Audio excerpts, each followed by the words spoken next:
Welcome to the Fermented Homestead. If you're new here, my name is Anna, and on this channel I'm sharing our journey of learning how to turn our home into a homestead.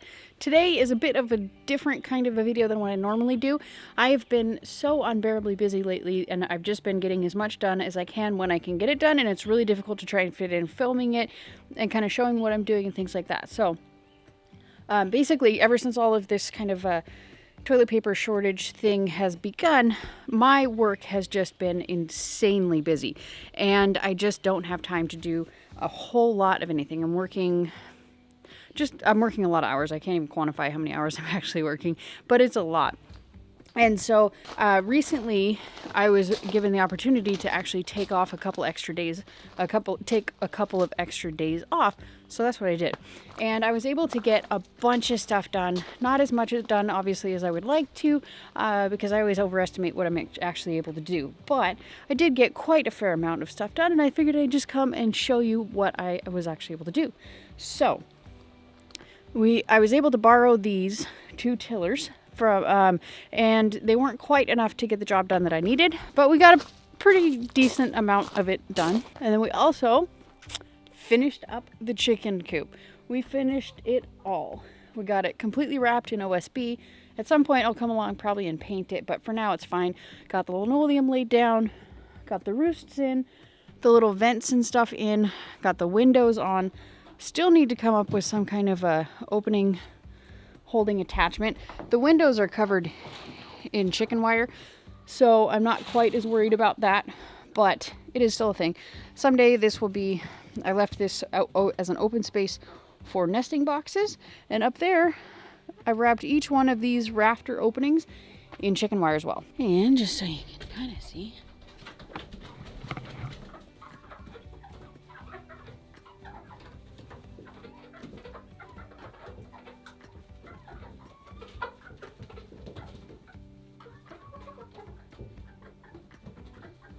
so in here we have barred rocks, gold lace wine dots, Isa brown, black astrolorp. I think they're all like 3 weeks old, 3 months old. 3 months old, maybe 4, but I think 3. So that's the chickens and their coop. And we got a bunch of supplies as well that we're going to need. We got a bunch of T-posts, and we're going to run that and make a loop, a big, pretty good size run for them to be in. It's going to be a semi-permanent kind of run. It's going to be their run and coop for the foreseeable future, at least for a fair number of birds. And then down there we got the, it's called deer netting, but we're just going to go, and it's going to go above to protect from aerial predators, hopefully. Might have to beef it up a little bit, but that's what we got for now. Hey, rhododendrons are blooming. Our state flower. The tulips, we got, I think we got maybe 20 of them. It really was not that big of a success. We got cattle panels for the trellises. And this area here, we did have the chickens in, and we were just kind of we had the Premier One fencing, and just kind of, you can kind of see the line right there. Sorry for looking at the thing. I'm trying to make sure I show you the right spot. So we had the line that was basically just running down here and all the way over. We obviously hadn't gotten to that space there yet, but this is how much I got tilled. And then finally I asked the person that I borrowed it from about, kind of the rocks and things that I was finding, and he's like, you just need to rent a bigger one. So that's the plan, either that or just broad forking it and just kind of aerating it, maybe killing off the weeds, because I am going to be covering this whole thing with landscape cloth and like the stuff that most people are using with the green lines down it, and just burning the holes for the plants. That's kind of my plan. And then here is just going to be a roost out method. I'm not sure how specific it is, but I laid cardboard in like October, I think, and covered it with hay. No, it was November because I got it after Halloween. So it was the beginning of November. And then I had a really busy, productive 4 days. Kind of to the point where I think I actually gave myself carpal tunnel. I think I've actually given myself carpal tunnel pretty much almost since I moved here. It's been pretty bad. I'll have to insert a clip that I took earlier just of my hand and kind of show you. Okay, so you can kind of see here my two hands. This one is normal. This one is clearly not normal. This one, each one of my fingers is like a sausage. It's all puffed up. It's huge. It's firm. And like you can see, I can make a full closed fist here. And this is as tight as I can make this hand. I can't go any tighter.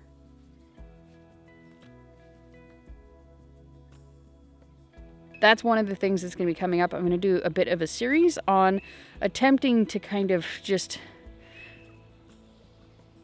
I don't know, just working on a lot of anti-inflammatory type things that, because from what I understand, carpal tunnel comes from inflammation in your hands, and it's pressing on the nerves, your carpal tunnel nerve in your hand. And that's why often, like, it's when you bend and you twist and you move it a lot. And it happens mostly when I'm sleeping, and it's just a terrible night's sleep, and it's horrible pain. And it's been going on for probably like 2 months, I would say. So that's one of the things that's coming up here in the near future, is just working on a bunch of basically a series on a bunch of ways that you can improve your inflammation, because I need to improve my inflammation clearly. So what we have here, try not to pan too fast, but we just have, oh, I didn't even show you. So it's been a while since I've actually filmed much of anything, and I'm not sure exactly where I left off because I was running a bit of a delay on a lot of my videos, and right now I just don't have the time to edit them. So kind of just skipping a little bit ahead. And so I just wanted to show you. Here are the radishes. You can see they're definitely coming along. I ate the first thing from our homestead was today, and it was, the first thing I had was the French breakfast radish. Then I had I think it was a zlata, and then I had one of the purple ones. I don't know which one it was, but they were so delicious. Oh my goodness. So you can see they're making pretty good progress. I'm gonna pick this one so the other one does well. I was really surprised and really impressed with how quickly these radishes came about. I know they're supposed to be really quick, but they were so much quicker than the beets. Like, you can totally see, you can see the rows of beets or radishes and the rows of beets. So my plan is working. It's just doing really well. You think they're all just doing wonderfully. The carrots didn't get a whole lot better. These are my carrots. So we'll have a few carrots. We'll have some tasty dishes, and we might ferment, a jar or two. But that's about all we're going to get this time around. So a couple days ago, like kind of at the beginning of my 4 days off, my weekend plus 2 extra days off, I brought out a lot of the tomatoes and kind of tried to lay them out in all of these different beds where I want to put them. But I realized quickly that that was not enough.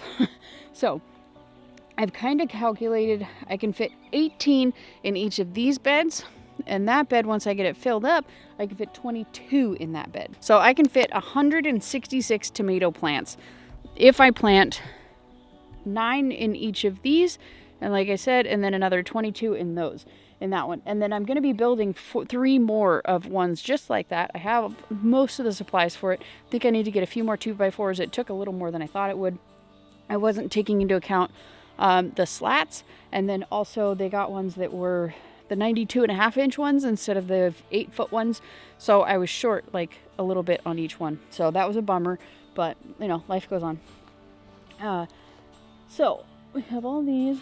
What else? Oh, if you can see all the T-posts there, all the way down and around here, I hung up some deer fencing. It's not the most powerful fencing in the world. I'm sure a raccoon could scratch right through it, but it's supposed to be keeping the deer away.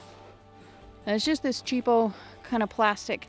Figured it was best. It was $50 per roll, $49.99 per roll, instead of and that was for a 100-foot roll, as opposed to for the 6-foot high fences, it wouldn't even be the 7 feet. This one actually needs to figure out, we're gonna get like some metal poles and attach it to get it to go up higher.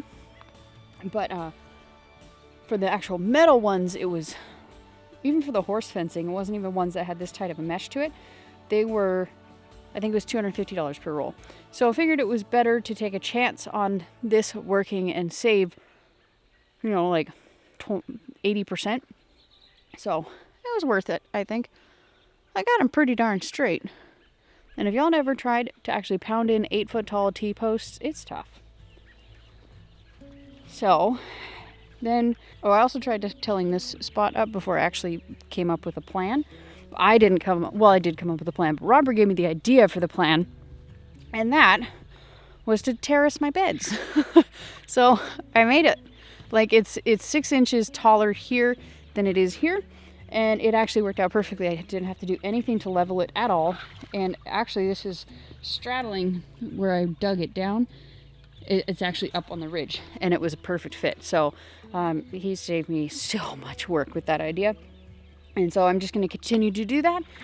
The next one, I'm going to try and figure out how to actually measure the slope and get it a little more specific, a little more perfect on the slope, because it slopes going down that direction, slightly that way, but not much.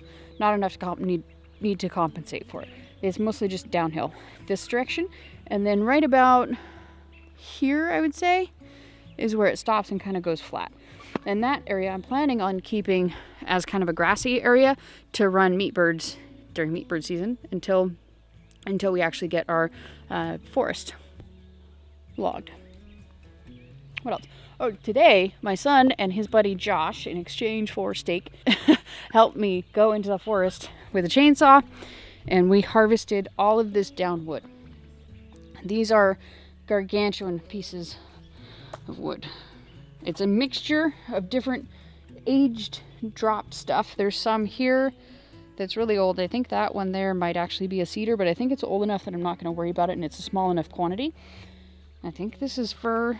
Totally could be wrong. And then there's some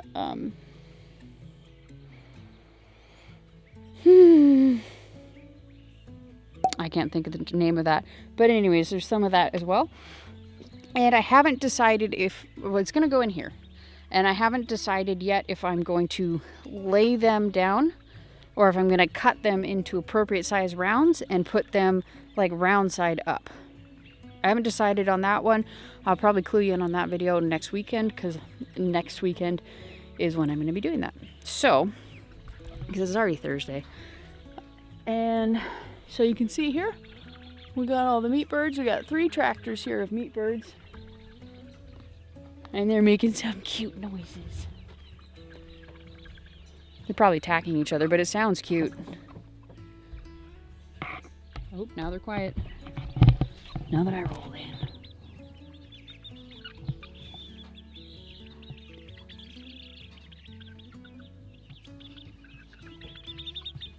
That's a French Coco Moran. Can't remember what that one is. Oh, Bluebell, something. So yeah, here are the next generation of egg layers that are outside. We have the meat tractor over here with the Cornish cross. There's 20 Cornish cross in there. And then over here we have the Rangers, both Red Rangers and Freedom Rangers. And they're all in that one. Oh, and over here, Robert did some experimenting. He just laid down cardboard and then planted potatoes in it. And same thing right over there. And then I think this area here and beyond over there, as well as right here, for this year is kind of free reign what we're going to do with it. I think Robert's going to take it over, possibly do some hugelkultur type stuff.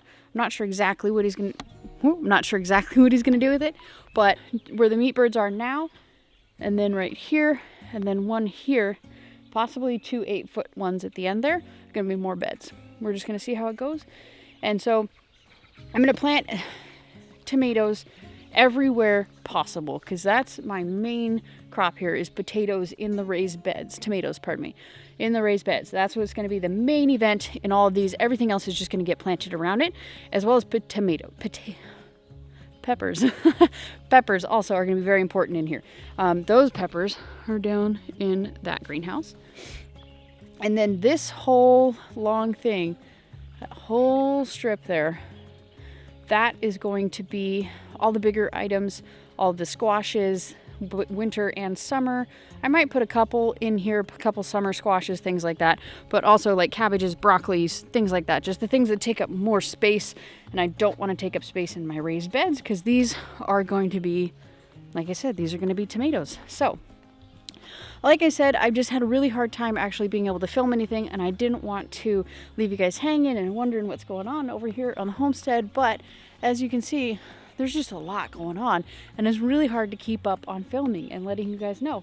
So I'm going to try and get a little better with that, try and show you guys a little, bring you guys along and try and show you what's going on around here, because there is a lot going on. So I hope you guys enjoyed this video. If you did, go ahead and give it a thumbs up. Subscribe to this channel for more content like this, and just continuing on learning how to homestead, learning how to do things, and as well as just learning how to garden and do all of these sorts of wonderful, amazing things, just learning how to do it from scratch and trying to figure it all out. So again, thank you so much. We'll see you next time. Bye.